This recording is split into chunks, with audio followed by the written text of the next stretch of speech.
Hello dear students, welcome back to my channel physics SPC. Rotational motion का एक अच्छा question.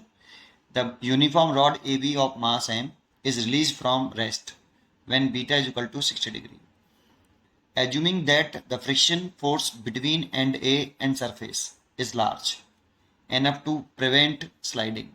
Determine for the instant just after release, important line है, the angular acceleration of the rod and normal reaction and friction force at A। देखो यहाँ से उसे rest में थी पहले, दैट मीन्स ओमेगा 0 है, फिर इसे रिलीज किया है और जैसे रिलीज करें तो इसी वाले पॉइंट पर एंगुलर एक्सेलरेशन पूछ रहा है। इंस्टेंट जैसे रिलीज करें उसके तुरंत बाद, मतलब इसी वाले इंस्टेंट पर एंगुलर एक्सेलरेशन पूछ रहा है, नॉर्मल रिएक्शन पूछ रहा है, फ्रिक्शन फोर्स एट ए। जरा समझो। देखो सबसे पहले एंगुलर एक्सेलरेशन निकाल लेते हैं। तो देखो एंगुलर एक्सेलरेशन निकालने के लिए इस जगह पर देखो, अगर स्लिप नहीं कर रहा तो स्टैटिक फ्रिक्शन होगा इधर की तरफ, स्टैटिक फ्रिक्शन होगा क्योंकि स्लिप नहीं कर रहा ये वाला पॉइंट, और स्लिप नहीं कर रहा तो स्टैटिक फ्रिक्शन होगा एफ। और नॉर्मल रिएक्शन दिखाओ, यहाँ पे हिंज नहीं है बेटा। हिंज होता तो हम फिर N1 N2 दो दिखाते थे, दो कंपोनेंट दिखाते थे नॉर्मल रिएक्शन के, लेकिन यहाँ पे हिंज नहीं है तो सरफेस के जो प्लेन सरफेस है उसके परपेंडिकुलर नॉर्मल रिएक्शन दिखा सकते हो, क्योंकि यहाँ पे हिंज नहीं है। ठीक है, एक। दूसरा, यहाँ पे सेंटर ऑफ मास पर एम जी दिखा दो आप, ये एम जी। और टॉर्क निकाल लो इसके अबाउट, यहीं इसके अबाउट टॉर्क निकाल लो आप।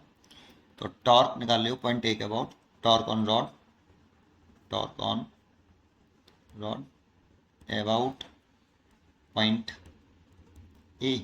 तो टॉय ए इक्वल टू, देखो नॉर्मल का टॉर्क, नॉर्मल फोर्स जो एन है इसका टॉर्क जीरो होगा क्योंकि इसकी line of action point A से पास हो रही है और पॉइंट ए के अबाउट ही टॉर्क निकाल लें। और टॉय इक्वल टू होता है आर परपेंडिकुलर एफ, तो आर परपेंडिकुलर जीरो है, इसलिए एन का तो टॉर्क जीरो हो गया क्योंकि आर परपेंडिकुलर जीरो है। एफ का भी टॉर्क जीरो होगा क्योंकि इसकी भी line of action point A से पास हो रही है, तो एफ का भी टॉर्क जीरो हो गया क्योंकि इसमें भी आर परपेंडिकुलर जीरो है। एम जी का टॉर्क निकालें तो ये एम जी की लाइन ऑफ एक्शन हो गई और पॉइंट ए से ये आर परपेंडिकुलर हो गया, ये वाला, ये डिस्टेंस हो गई आपकी आर परपेंडिकुलर। और ये निकाल सकते हैं क्योंकि देखो ये पूरी लेंथ रखी एल हमें, ये हमें पता है एल बाई टू, यहाँ से यहाँ तक का हमें पता है ये एल बाई टू है ये वाला। इसीलिए मैं इस ट्राइंगल में कॉस लगा के निकाल सकता हूँ। Cos 60 degree is equal to base हो गया आर परपेंडिकुलर और हाइपोटेनियस हो गया L by two. R perpendicular is equal to L by two cos 60 degree, और cos 60 L one by two तो एल बाई फोर, ये एल बाई फोर हो गया। तो अगर मैं एम जी का टॉर्क निकालूँ तो M G into perpendicular distance हो गई एल बाई फोर। और टॉय बराबर एक फॉर्मूला होता है आई अल्फा, लेकिन इस फॉर्मूले का यूज़ जब भी करो आप तो टॉर्क जिस पॉइंट के अबाउट निकालते हो उसी पॉइंट के अबाउट मोमेंट ऑफ इनर्शिया लिखते हैं। तो टॉर्क मैंने ए पॉइंट के अबाउट निकाला है और इसी पॉइंट के अबाउट अगर मैं मोमेंट ऑफ इनर्शिया लिखूँ रॉड का, तो वन एंड से पास हो रहा है और लेंथ के परपेंडिकुलर है, तो मोमेंट ऑफ इनर्शिया होता है टॉर्क का, पहले टॉय बराबर आई अल्फा लिख लें is equal to M G L by four, और मोमेंट ऑफ इनर्शिया होता है 1/3 एम एल स्क्वायर, लेकिन रॉड के वन एंड से पास हो रहा हो और रॉड की लेंथ के परपेंडिकुलर हो, तो moment of inertia of the rod half वो 1/3 रॉड का मास और length square M G L by four. तो एक एल से तो एक एल कैंसिल हो गए, एम से एम कैंसिल हो गए। अगर मैं यहाँ से अल्फ़ा निकालूँ तो अल्फ़ा इज इक्वल टू 3 का मल्टीप्लाई कर लूँ 3g/4l। तो एंगुलर एक्सेलरेशन तो जो आया, एक आंसर तो हमारा ये हो गया कि जैसे जस्ट रिलीज करेंगे तो इस वाले पॉइंट पर एंगुलर एक्सेलरेशन 3g/4l होगा। ठीक है, एक आंसर हो गया, फर्स्ट वाला पार्ट हो गया ये। सेकेंड वाले पार्ट में क्या रहा है, normal reaction and friction force at A. तो इसको कैसे निकालें जरा सुनो। देखो इसमें एफ नेट जो होता है ना, वो मास इनटू सेंटर ऑफ मास का एक्सेलरेशन लेते हैं, क्योंकि यहाँ पे रॉड के हर एक पॉइंट का जो एक्सेलरेशन होगा वो अलग अलग होगा, लीनियर एक्सेलरेशन है ना। और लीनियर एक्सेलरेशन अलग होगा क्योंकि प्योर रोटेशन है वहाँ पर, तो सेंटर ऑफ मास का लेता है बेटा। पीछे हमने पढ़ा हमेशा F net equal to mass into acceleration translation motion में, क्योंकि ट्रांसलेशन मोशन में जो बॉडी जो ट्रांसलेशन मोशन करती है उसके हर एक पार्टिकल का एक्सेलरेशन सेम होता था। लेकिन ये प्योर रोटेशन है, इसके हर एक पार्टिकल का लीनियर एक्सेलरेशन अलग अलग होगा। फिर किसका एक्सेलरेशन लें इसको डिसाइड करने के लिए F net is equal to mass into acceleration of centre of mass. अब यहाँ पर एक्सेलरेशन देखें तो रॉड को देखेंगे तो रॉड ऐसे सर्कुलर पाथ पर दिखाई देगी इसको। तो सेंटर ऑफ मास पर एक तो टेंजेंशियल एक्सेलरेशन होगा ऐसे ऐसे एटी, जो कि कितना होगा आर अल्फा, और आर देखूं तो आर इसकी L by to, centre of मास तक की डिस्टेंस एल बाई टू, इसलिए L by to alpha. This is a tangential acceleration. लेकिन रेडियल एक्सेलरेशन जीरो होगा। रेडियल एक्सेलरेशन कहें तो ये ए आर देखें ये जीरो होगा, क्योंकि इनिशियली रेस्ट में थी तो तुरंत इमीडिएटली जो है आपका इंस्टेंट जस्ट आफ्टर रिलीज कह रहा है, तो इनिशियली ओमेगा जीरो, तो radial acceleration is equal to होता है आर ओमेगा स्क्वायर, और ओमेगा ही जीरो है तो इसलिए रेडियल एक्सेलरेशन जीरो होगा। तो रेडियल एक्सेलरेशन जीरो है बेटा, ठीक है। अब हमें क्या निकालना है, नेट फोर्स निकालना है। लेकिन एक बात बताइए, यहाँ पर एन और एम जी तो सही है, लेकिन टेंजेंशियल एक्सेलरेशन की डायरेक्शन इधर है। या तो मैं इस एम जी की डायरेक्शन भी एक्सेलरेशन के परपेंडिकुलर या अलोंग लेके आऊँ और एन को भी कंपोनेंट करूँ, एन को, एफ को और एम जी को, तीनों को मेरे को कंपोनेंट करना पड़ेगा। इससे बढ़िया नेट एक्सेलरेशन देखें तो इसमें टेंजेंशियल एक्सेलरेशन ही है, रेडियल एक्सेलरेशन तो जीरो है इस समय। तो टेंजेंशियल एक्सेलरेशन ही नेट एक्सेलरेशन होगा। तो केवल एक्सेलरेशन के कंपोनेंट कर लें तो ज़्यादा बेटर है, नहीं तो तीनों के कंपोनेंट करने पड़ेंगे, एन के भी, एफ के भी और एम जी के भी। इसलिए केवल मैं टेंजेंशियल एक्सेलरेशन को नेट एक्सेलरेशन मान लेता हूँ, क्योंकि रेडियल एक्सेलरेशन जीरो है तो इसकी कंपोनेंट कर लेता हूँ। देखो सोचो, ये 60 डिग्री, ये 30, 90, ये 30, तो ये 60, और इसका ये वाला कंपोनेंट करें अगर हम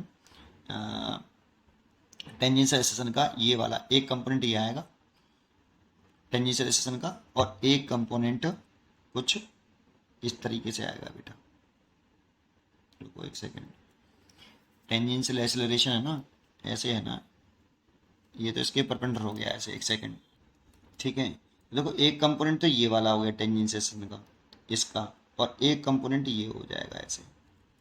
ये वाला कंपोनेंट कितना होगा, ये 60 डिग्री है तो 80 कॉस, ये होगा 80 कॉस 60 डिग्री, और ये वाला होगा 80 साइन 60 डिग्री, ठीक है। अब देखो मैं कर लेता हूँ इसके perpendicular along Y axis, Y axis के अलोंग कर लेता हूँ, है ना, वाई एक्सिस के अलोंग नेट फोर्स निकाल लेता हूँ। तो नेट फोर्स देखो वाई एक्सिस के अलोंग, तो देखो टेंजेंशियल एक्सेलरेशन नीचे की तरफ, तो M G minus N, M G minus N, M G minus N, और इसका तो कोई कंपोनेंट है नहीं है वाई एक्सिस में। और net force is equal to लिखूँ तो mass into A T cos 60 degree, M G minus N, और एम ए टी की वैल्यू देखूँ तो एल बाई टू अल्फ़ा, और कॉस 60 की वैल्यू फिर 1/2 is equal to M G minus N, और अल्फ़ा की वैल्यू पुट करूँ तो एम एल बाई 4, तो ये हो गया। अल्फ़ा की वैल्यू पुट कर दूँ, देखो यहाँ पे एम एल बाई 4, तो मैंने इसको ये लिख दिया, और अल्फ़ा की वैल्यू आउटपुट कर दूँ जो कि कितनी है 3G/4L is equal to M G minus N. तो देखो एल से तो एल कैंसिल हो गया, तो एन इज इक्वल टू हो गया एम जी माइनस 3mg/16। अब 16 एलसीएम ले लूँगा तो 16 में एम जी माइनस के 3mg, दैट मीन्स 13mg/16। ये देखो नॉर्मल फोर्स हो गया आपका ऊपर की तरफ ऐसे, ठीक है। एंड फ्रिक्शन फोर्स निकालूं तो फ्रिक्शन फोर्स के लिए नेक्स्ट पेज बताता हूँ। अगर मैं फ्रिक्शन फोर्स निकालता हूँ तो कैसे निकालूं, तो अलोंग एक्स एक्सिस ले लें, along x axis. Net force की बात करें, नेट फोर्स है ना अलोंग एक्स एक्सिस, तो एफ ही है केवल आपका, ऐसे अलोंग एक्सिस एफ है, और मास इनटू एक्सेलरेशन, तो इसका कंपोनेंट हो जाएगा A T sine 60 degree is equal to F. M A T की वैल्यू कितनी थी एल बाई टू अल्फ़ा, और साइन 60 की वैल्यू है √3/2 is equal to friction force. M L by 4 √3 M L by 4, और अल्फ़ा की वैल्यू हो गई कितनी 3G/4L, 3G/4L is equal to friction force. तो देखो एल से तो एल कैंसिल हो गया, तो एफ इज इक्वल टू आ गया 3√3 mg/16 ऐसे, और ये इधर की तरफ आया, प्रश्न ये थी इधर की तरफ। ठीक है, तो इसका आंसर ये वाला एफ ये हो गया और एन ये हो गया, इसीलिए इसके आंसर दोनों निकाल लिए मैंने, नॉर्मल रिएक्शन भी निकाल लिया एंड फ्रिक्शन फोर्स भी निकाल लिया। उम्मीद करता हूँ कि आपको ये जरूर समझ में आया होगा। पढ़ते रहिए और खुश रहिए। Thank you.